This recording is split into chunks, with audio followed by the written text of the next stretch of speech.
Vale, pues nada, este es el índice que voy a seguir. Voy a hablar un poco de la epidemiología, de los imprescindibles de antes que tenemos que tener en cuenta antes de pedir un estudio genético, de cuándo debemos solicitar estudios genéticos y, cómo no, cuando solicitamos estudios genéticos no podemos dejar de lado el consejo genético y su importancia. Entonces, en esta diapositiva muestro los últimos datos respecto al Registro Español de Enfermedades Renales, donde vemos en esa rayita naranja y esa otra un poco más ancha de color azul, donde están marcadas las enfermedades renales hereditarias. En este registro se desglosa en esos dos ítems, que son en torno a un 8 o un 10% año a año. Pero nuestros pacientes con enfermedades hereditarias, estos son los que tenemos identificados, pero tenemos que, con todos los cambios que ha dicho Cristina y todos los avances, es una patología que está infradiagnosticada y tenemos que buscar a esos pacientes que están ahí. Están en el grupo, probablemente, de ese 18% de enfermedades no filiadas. Pero también hay dos bloques donde también los podemos encontrar y debemos tenerlos en cuenta en pacientes que clasificamos como pacientes con diabetes o enfermedad vascular, porque no hay una prueba diagnóstica que nos diga esto es una nefropatía diabética, algunos datos sí y el seguimiento, pero la mayoría de veces llegamos por exclusión. Después de buscar y buscar, según el perfil o evolución que ha tenido el paciente, lo clasificamos o etiquetamos como ese tipo de nefropatías. Pero me resulta de interés esta editorial que escribió Alberto Ortiz, donde habla de eso, de esas nefropatías hipertensivas que están clasificadas como tal, que se les hace un estudio genético y se observa que entre un 5 y un 10% son síndrome de Alport, encuentran mutaciones, y un 25% son debidos a enfermedades autosómicas dominantes de nefritis intersticial. Entonces, estas se clasificaron como tal, pero al hacer el estudio genético se evidenció que sí que había una causa genética. Y luego, respecto a esas no filiadas, muchas veces ese diagnóstico llega a través de una biopsia en el que no hay unas lesiones inespecíficas que no nos ayuda a clasificar la causa de esa enfermedad renal crónica, pero si sumáramos a un estudio genético nos ayudaría a completar este diagnóstico. Es verdad que en este artículo que habla sobre eso, de esas no filiadas que se les hace un estudio genético, muchas no se han filiado porque no tienen acceso al microscopio electrónico. Muchas, si se hubiesen visto así, hubiésemos sospechado un colágeno 4 alterado y las hubiésemos podido filiar. Pero todo esto, al final, lo que necesitamos es que, ante una no filiada de biopsia, el hacer un estudio genético y tener, otro dato muy importante en todo esto de la genética, algún antecedente familiar, nos ayudaría a diagnosticar y nos ayudaría a poder filiar correctamente a nuestros pacientes, que, como luego voy a explicar, es muy importante a lo largo de su evolución. Vale, entonces, ¿dónde tenemos que buscar a nuestros pacientes con nefropatía hereditaria? Pues yo creo que en cualquier momento que nos enfrentamos a un paciente, tanto el primer día que viene a la consulta, tanto el cambio a la ERCA, cuando llega hemodiálisis, cuando llega peritoneal. Yo he ido pasando por todas estas especializaciones de la nefrología y pienso que sí que se puede hacer, el replantearnos, aunque nuestro compañero nos lo mande, si no está muy claro, rascar y plantearnos algo más, nunca está de más y podemos llegar a diagnósticos, a filiar mejor a esos pacientes. Es verdad que lo que más nos ayuda o da poder a que esos estudios, cuando solicitemos esos estudios genéticos, va a ser que si tiene antecedentes familiares, si se ha expresado o se han manifestado esos fenotipos o se han sido más evidentes cuando son jóvenes o se asocian a otras clínicas o manifestaciones extrarrenales. Eso es lo que más fuerza nos va a dar a tener un resultado de un estudio genético positivo.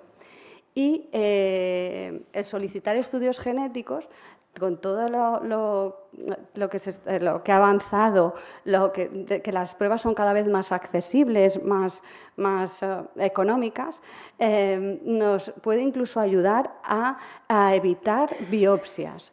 Antes la biopsia, o muchas ocasiones, nos ayudaba a llegar al diagnóstico, pero ahora con estudios genéticos, si revisamos la historia y hay antecedentes familiares, hay alguna manifestación extrarrenal, nos podemos evitar esta exploración y poder llegar a un diagnóstico mucho más certero, mucho más fiable.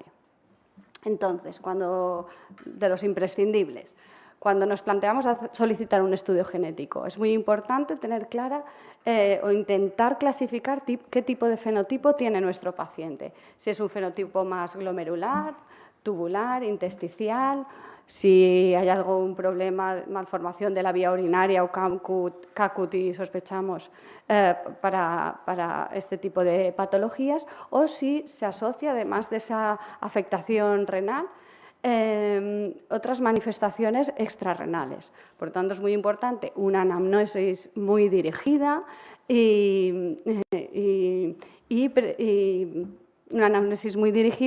una buena exploración.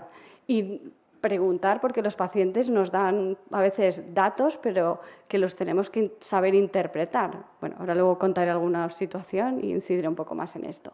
Y uno de los pilares más fundamentales a la hora de pedir un estudio genético, y debemos de perder tiempo en la primera anamnesis, en la segunda visita, en la tercera, es el preguntar los antecedentes familiares, porque más de un 25% de nuestros pacientes tienen antecedentes familiares.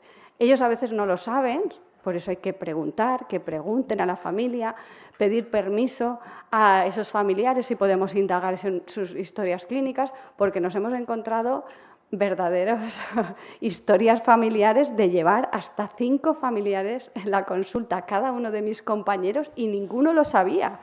Y digo, ¿pero esto cómo puede ser? Pero madre y su hijo en la consulta, nadie sabía nada. Pero insistiendo y tal, eso nos puede dar mucha información, porque es un factor crucial para diagnosticar con éxito un trastorno genético.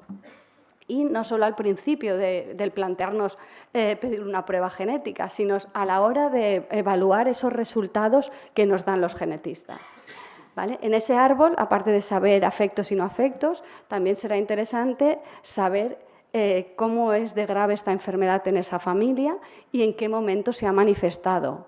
Tuvo un padre que entró en diálisis, no es lo mismo que sepamos cierto que fue a los 80 que fue a los 50, porque eso luego nos va a dar mucho peso a interpretar y a continuar investigando. Vale, entonces, ahora llega el problema de, tenemos todo esto claro, me parece que es algo familiar, voy a pedir un estudio genético y todo esto es un mundo para la nefrología que estamos intentando aprender poco a poco y que tenemos un gran apoyo de nuestros genetistas. Vale, entonces, me voy a centrar solo en decir cuál es la prueba hoy por hoy más rentable, que es un exoma dirigido, ¿vale? Que nos permite analizar todo ese material genético que tiene que ver con las enfermedades hereditarias, ¿vale? Y que nos permiten todos esos fenotipos poderlos estudiar y que si hacemos esta prueba, como esto va avanzando muy rápido, pues cada 2 o 3 años salen mutaciones nuevas y sin pedir otra vez que nos estudien, porque esto es muy laborioso, otra muestra de sangre, ya el genetista puede bucear por ahí a ver si esas nuevas mutaciones se encuentran. Entonces, por precio, tiempo, nos es mucho más rentable que nos dejen o que podamos pedir este tipo de estudios. También tenemos que saber qué pedimos, que cuando pedimos un panel de genes hay ciertas mutaciones o ciertas enfermedades que se nos quedan fuera, pues como son las variantes de MUC de repetición en tándem, que además es una de las mutaciones de nefritis intersticial autosómica dominantes más prevalente aquí en España y que no podemos dejar fuera. Y eso el genetista, frente a nuestra sospecha de fenotipo, tiene que añadirla o ver en qué centro se hace, porque no se hace en todos los centros de España. También no nos deja ver variantes intrónicas profundas, pero esto ya es, yo creo que es un poco más específico y siempre suele ser una segunda revisión con el genetista con resultados negativos. Pero me gustaría que lo supierais, que a veces un resultado negativo tenemos que saber hasta qué punto se ha estudiado todo. Bueno, el informe genético que nos darán no va a ser blanco o negro, esto es así de complicado, aunque la imagen parece muy clarita. Nos expresan los resultados de este tipo. Nosotros nos tendremos que quedar solo con aquellas que son patogénicas o probablemente patogénicas, ¿vale? Esto lo tenemos que tener en cuenta, no solo pedir y ya está. Pero yo me quedo también, y creo que todos mis compañeros, con esas variantes de significado incierto, pueden ganar potencia o pueden escalar a algo más de probablemente patogénicas si tenemos un buen árbol y segregamos a pacientes afectos y no afectos. Afortunadamente, la mayoría de los informes de los centros donde solicitamos, todos los miembros de aquí de la Comunidad Valenciana, siempre nos ponen lo de variante de significado incierto, segregar para ver el valor de esa variante, que eso es muy importante porque nos ayuda a replantearnos la situación, ¿vale? Por tanto, estos son los imprescindibles que hemos hablado. Tenemos que, antes de pedir un estudio genético, tener bien establecido el patrón clínico, la importancia del árbol, con la determinación si es grave o precoz, y saber qué tipo de estudio vamos a solicitar. Entonces, esta tercera parte de la charla voy a intentar plasmar a qué pacientes vamos a pedir estudios genéticos o qué tipo de estudios genéticos vamos a pedir según el fenotipo, para que tengáis en cuenta estas características que he ido nombrando antes. Cuando el paciente tiene una proteinuria, porque tiene un problema del filtrado, y esto es debido a una alteración genética, pues el fenotipo de glomerulopatías, tenemos que tener en cuenta que esa proteinuria a veces no es solo por un problema de la barrera de filtración, sino que puede ser por alteraciones a nivel tubular o glomerulosclerosis segmentarias y focales por alteraciones de proteínas que infieren en el CACUT que nos lo pueden estar dando. Pero bueno, ante un paciente con un síndrome nefrótico congénito, uno de los primeros estudios que tienen que tener los pacientes es un panel de genes o un exoma dirigido.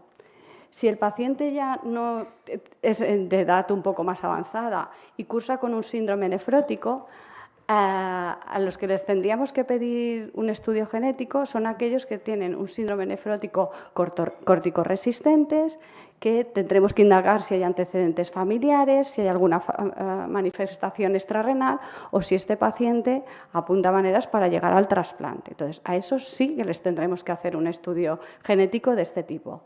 A los que no, y eso cuesta a veces pensarlo por el contacto que tengo con pediatría, son aquellos pacientes que son corticosensibles, pero sobre todo aquellos que se hacen corticoresistentes con el tiempo, ¿vale? A esos no los deberíamos de hacer.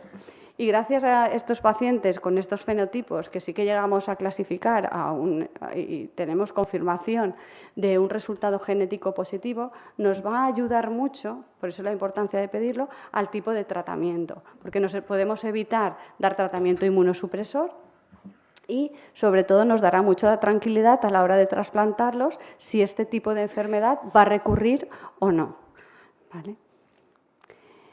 En cuanto a las tubulopatías, a la gran mayoría de fenotipos con tubulopatías vamos a pedirle un estudio genético. Simplemente con las analíticas y los datos de alteraciones electrolíticas es muy difícil, porque hay muchas variantes, saber qué tipo de tubulopatía en concreto que tiene. Entonces, a la gran mayoría sí que les pediremos un estudio genético con un panel de genes o un exoma dirigido. Nos puede ayudar a determinar una terapia específica, a poder indagar en manifestaciones extrarrenales.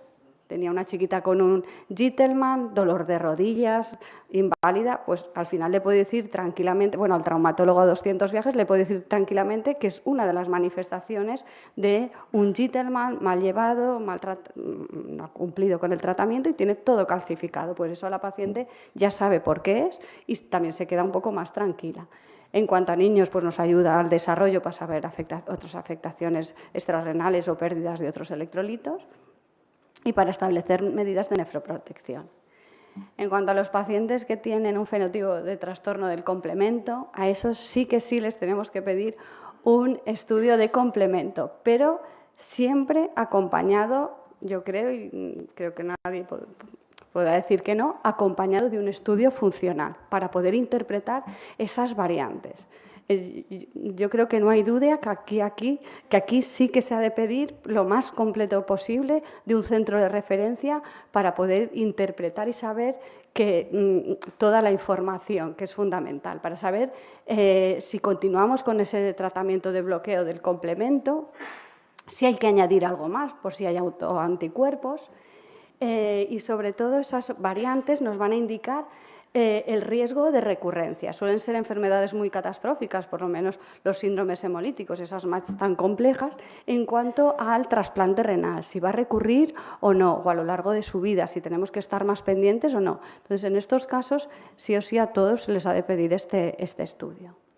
En cuanto a los que presentan un fenotipo CACUT, esto yo creo que es de lo más complicado para poder llegar a un diagnóstico genético, poder decir que es negativo o que no hemos encontrado nada, es muy complejo porque las variantes genéticas y la penetrancia y la expresión es muy variable, porque influyen efectos somáticos, ambientales, epigenéticos y oligogenéticos. Entonces, esto es muy, muy complejo, pero aquí la indicación serían de paneles de genes o exomas dirigidos. ¿Vale?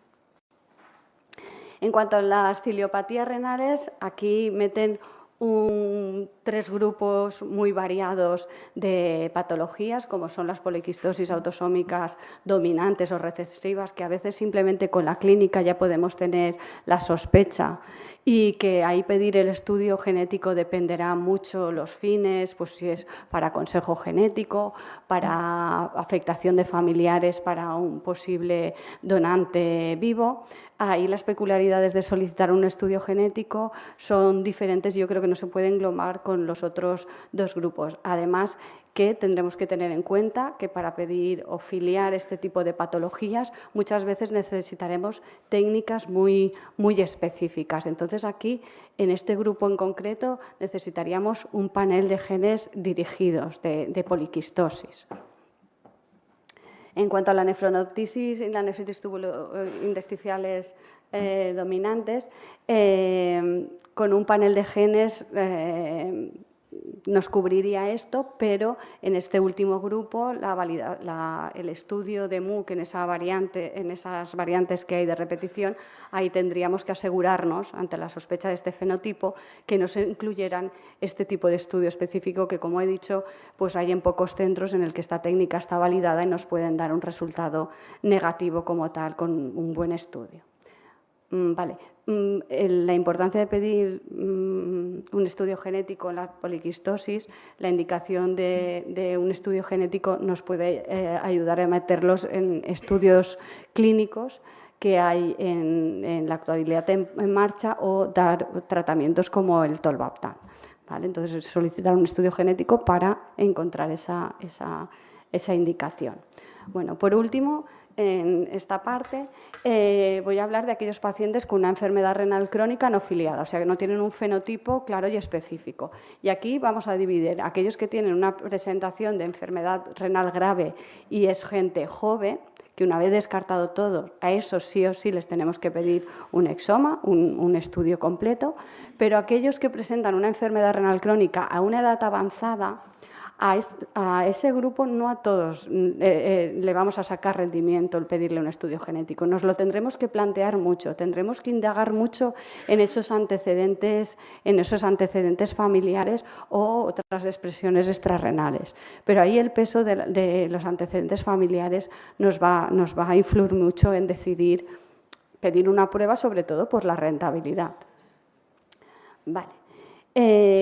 Muestro este estudio donde aquí hemos estado hablando de solicitar pruebas y siempre tener muy en cuenta el fenotipo para luego analizar esos datos. Pues en este estudio habla de cómo el médico pide un estudio genético con una sospecha y qué es lo que encuentra. Entonces, cuando se sospecha que el paciente va a tener una enfermedad quística o una tubulopatía, pues la mayoría de veces acierta con ese fenotipo, acierta. Pero es verdad que hay hasta un 7% de estudios genéticos que se piden con una orientación y luego cambia el diagnóstico. O sea que el fenotipo nos ayuda, pero no nos tenemos que centrar porque hay muchos fenotipos solapados.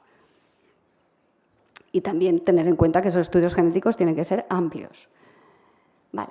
Y ahora voy a hablar también de esa indicación, cuándo indicar estudio genético, pero en aquellas situaciones en las que podamos intervenir. ¿Cómo voy de tiempo? Es que no sé. Vale, pues ya está, no pasa nada. Gracias.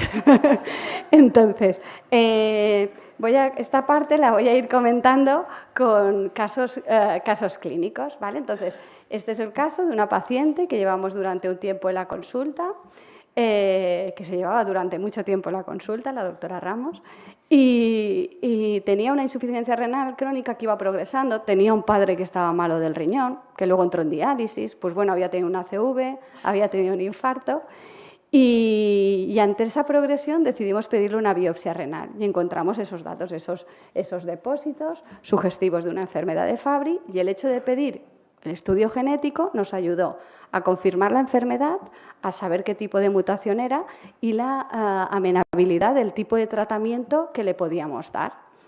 ¿Vale? Entonces, no solo nos ha ayudado a poderla diagnosticar a ella, sino a saber a otros familiares, afectos o no, si tienen esta enfermedad y a poder explicar, darles un consejo genético, qué es lo que su descendencia, cómo va a ser. Porque tenemos a este chiquito joven que cuando diagnosticaron a su madre era un niño, pero que ahora ya se ha hecho mayor y que quiere saber, sus hijos no quiere que tengan esto. Entonces quiere saber qué puede hacer, qué opciones tenemos. Entonces, gracias a tener un estudio genético, una enfermedad afiliada, que podemos llevar un tratamiento dirigido, también les podemos ayudar a que ellos tengan una toma de decisiones en cuanto a su descendencia.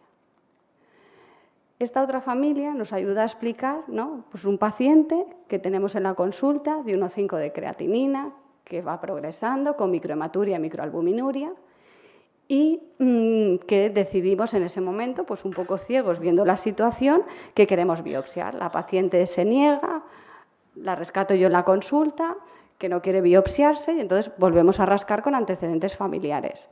Pues afortunadamente tenía un hermano que se estaba viendo en otro centro,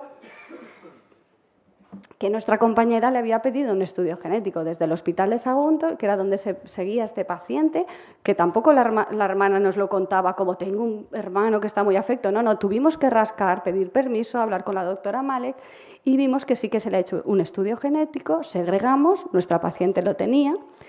Nuestra paciente, con esa expresión, que a lo mejor nos podríamos preguntar en un primer momento si es algo glomerular, hay que poner inmunosupresión, no, esta mujer simplemente con fármacos, pues IECAS, ARA2, ahora con la DAPA, podemos controlar esa proteinuria, podemos saber esa enfermedad, el riesgo que tiene de progresión y nos permite segregar y nos ha permitido detectar a otros familiares, a los hijos de esta paciente que no se estaban siguiendo en ninguna consulta,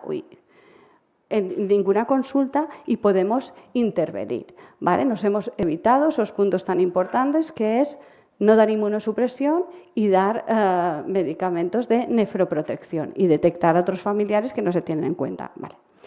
En este caso, la importancia de pedir un estudio genético en enfermedades que pueden recurrir al trasplante y saber qué tipo de enfermedad genética tiene y el riesgo de expresarse en el trasplante y qué estrategias podemos tener en cuenta en el momento que esta paciente llegue. Pues está una paciente que se biopsió, tenía una glomerulopatía C3, hizo el estudio genético, nos salieron estas dos mutaciones en factor I y en C3 y que ahora, además de que nos permitió saber que sus dos otros hermanos, que eran sanísimos, juraba y perjuraba, no era así. Y esta mujer ahora que está pendiente de entrar en diálisis, porque esto es un cuadro anterior, pues ahora tendremos que plantearnos la estrategia de si le hacemos un tratamiento, un trasplante anticipado con todo esto, va a ir bien. Vamos a estar al acecho, les vamos a dar medicación antes, la metemos en un estudio. Ahora no sé si tenemos el estudio genético, nos va a ayudar en todo esto a ser, yo creo que un poco prudentes y a plantearnos mucho las cosas.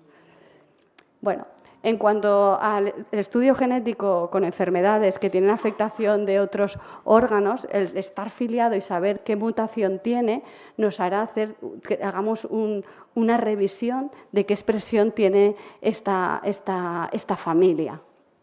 y a que ella misma, toda esta serie de problemas que arrastraba y que daba normal, le damos una explicación del por qué. Vale. Entonces, lo último que voy a comentaros es que siempre que pedimos un estudio genético debemos de hacer un asesoramiento genético, y el asesoramiento genético lo pueden hacer los genetistas o hoy por hoy lo vamos a tener que hacer nosotros, porque no puede ser de otra manera, porque en el momento que les hacemos firmar para pedir un estudio genético y tenemos el resultado, les vamos a tener que informar las características de la enfermedad, el tipo de herencia, el riesgo de recurrencia, si esto lo va a poder transmitir y para que el paciente, en un momento dado, cuando ya tengamos el resultado, le tenemos que facilitar con toda esta información a que el paciente sea el que tome las decisiones de qué hacer con su descendencia o qué hacer con el resto de familiares. ¿De acuerdo? Tenemos que dar toda esta información de lo que supone firmar y solicitar un estudio genético. Vale, pues esta es la última. En este cuadro intento resumir un poco todo lo que he explicado a lo largo de la charla, de cuándo indicaremos un estudio genético, pues cuando tengamos un fenotipo claro, muy importante cuando haya antecedentes familiares, cuando tenga una expresión muy precoz, cuando haya expresión extrarrenal, cuando haya consanguinidad, cuando sospechemos que nuestro paciente puede verse beneficiado de un tratamiento dirigido, en el momento que nos planteemos un trasplante y no esté bien filiado el cuadro, en cuanto a pacientes con síndromes nefróticos corticoresistentes, en situaciones en las que nos tenemos que plantear una biopsia, y es una biopsia que puede ser compleja porque los riñones están muy atróficos, porque hay quistes y no sabemos dónde sacar muestra, pues hay que rascar para los antecedentes familiares, o a veces si no hay mucha información, pues tendremos que plantearnos hacer un estudio genético para saber el pronóstico de la enfermedad que tenemos delante y con el fenotipo que sospechamos,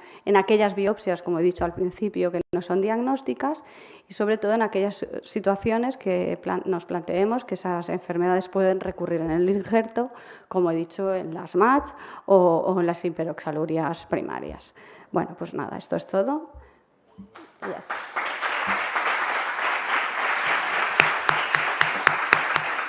Muy bien, muchas gracias, Isabel. ¿Alguna pregunta en la sala? Bueno, yo sí que un poco una reflexión y alguna duda. Una reflexión que estoy totalmente de acuerdo contigo, que es muy importante replantearnos, ¿no?, al paciente, ponerle la etiqueta de no filiada o de esto me puede entrar la duda. Buscar los antecedentes familiares y un poco más porque a veces no es fácil y muchas veces pedirles analíticas, ¿no?, a familiares, porque el fenotipo también puede ser muy variable. Pero una vez ya hacemos esto, tenemos un estudio, o sea, nos llega el resultado del estudio genético y claro, lo fácil es cuando ya dices, ay, mira, tengo el gen, me cuadra el fenotipo, pero ¿y si te llega un estudio no concluyente, ¿no?, una variable de significado incierto o que es negativo pero tiene una alta sospecha? ¿Qué nos tenemos que plantear? Revisar bien qué estudio genético nos han hecho. Cada uno, es verdad que cuando tenemos las reuniones del grupo de hereditarias, pues cada uno se busca un poco la vida de qué manera gestionar sus estudios genéticos. Entonces tenemos que tener muy claro qué estudio genético nos han hecho. De lo que hablamos, de si ese es un fenotipo en el que hace falta un estudio específico, explorar si eso nos lo han hecho, ampliar, si son paneles dirigidos. Y luego ciertas variantes que nos lleguen de significado incierto, a veces segregar en la familia nos va a ayudar a dar mayor potencia a ese tipo de mutación. Y por último, tenemos un par de familias en la unidad que no están filiadas y como a veces los casos extraños los mandamos a la Fundación Puigvert, porque la doctora Elisabeth Ars nos supone una gran ayuda en muchas ocasiones en todo esto y le consultamos muchas cosas. Ellos tienen un banco de sangre en el clinic, donde guardan muestras y hacen estudios para intentar filiar y sacar nuevas mutaciones. Simplemente es hablar con Elisabeth, os pasa el consentimiento, se mandan allí unas alícuotas y eso queda en un estudio en el que si surge algo más poder ampliar. Y luego cuando tenemos un resultado negativo y hay muchas sospechas, a veces nos tenemos que replantear, según en qué fecha se ha hecho ese estudio, si se han quedado, como eso avanza tanto, el hacer una ampliación. Por eso yo creo que es muy importante que hagamos exomas dirigidos, porque nos permitirá volver a bucear. Si es nuestro genetista quien ha hecho el estudio, que lo vuelva a mirar. Y si es un laboratorio externo, que lo vuelva a mirar. Y si lo ha hecho otro centro, nosotros mandamos también a la FE, pues hablamos con Laia y le preguntamos, ¿esto ha sido un panel o un exoma dirigido? Exoma dirigido, porfa, busca, replantea. En la biopsia ahora me ha salido tal. Es intentar, esto es volver a sentarse y volver a reanalizar. Esto son muchas horas al lado de la genetista que salía en la foto, volviendo a revisar y será esto y será lo otro, porque a veces es muy complejo. Claro, un poco mejor la idea es que es importante que cualquier nefrólogo que a lo mejor pues, no lleva una consulta específica, pero que se lo pueda plantear y cuando llegan los resultados que no se queden tranquilos, ¿no? O sea, hay que indagar más y a lo mejor ahí el papel de una persona que tenga de referencia, en cada servicio. servicio. No puede uno decir, esto es hereditario, pido el informe, me ha salido negativo, me ha quedado. Yo creo que en cada centro tiene que haber alguien de referencia para consultar, aunque a veces no damos abasto, pero bueno, esto nos gusta mucho. Muy bien, pues muchas gracias. ¿Alguien más? Si no hay ninguna pregunta más en la sala, ¿no? Bueno, pues muchas gracias, Isabel. Vale, a ti.